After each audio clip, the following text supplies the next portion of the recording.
Once upon a time, in the serene valleys of the Himalayas, there was a small monastery, home to a group of monks who dedicated their lives to the pursuit of wisdom and inner peace. The monastery was led by an old, wise monk named Master Li. He was known far and wide for his profound wisdom and his ability to control his emotions, particularly his anger. One day, a young man named Shen arrived at the monastery. He was a hot-headed individual known in his village for his quick temper.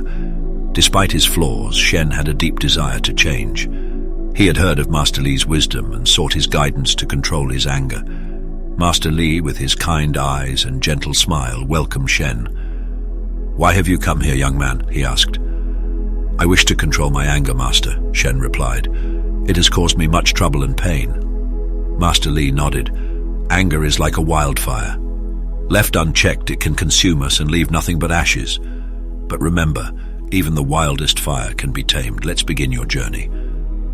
In the following days, Shen began his training under Master Li. He learned meditation, practiced mindfulness, and studied ancient scriptures. But despite his efforts, Shen struggled to control his anger. One day, while Shen was sweeping the courtyard, another monk accidentally bumped into him, causing him to drop his broom. Instantly, Shen's temper flared. "Watch where you're going," he snapped. Master Li, who had been observing from a distance, approached Shen. "Why did you react with anger?" he asked. "He was careless," Shen replied. "He should have been more careful." "Perhaps," Master Li said. "But consider this, your anger did not change the situation. The broom still fell. All it did was disturb your peace and potentially his. Is that a worthy trade?" Shen was silent. He had never thought about his anger in this way. Over the next weeks, Master Li shared many such insights with Shen. He taught him that anger is often our response to the imperfections of the world and others, but in reality the world is as it is, and people are as they are. Our anger does not change that, it only disturbs our peace.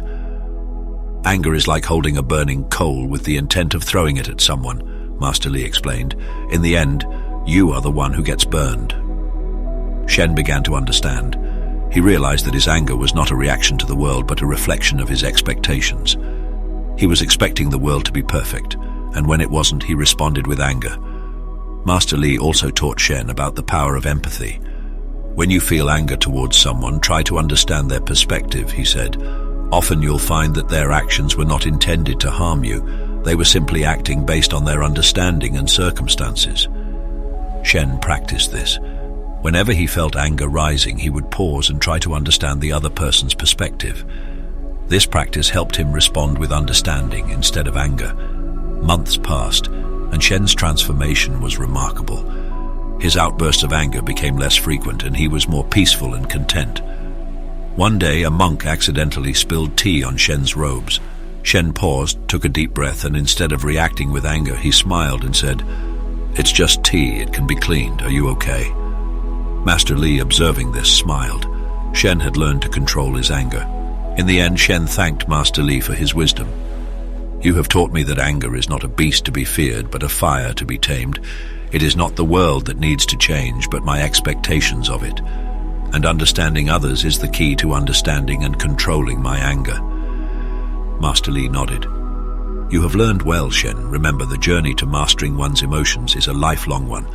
Keep practicing, and you will find not just the control of anger, but also the peace and happiness that comes with it."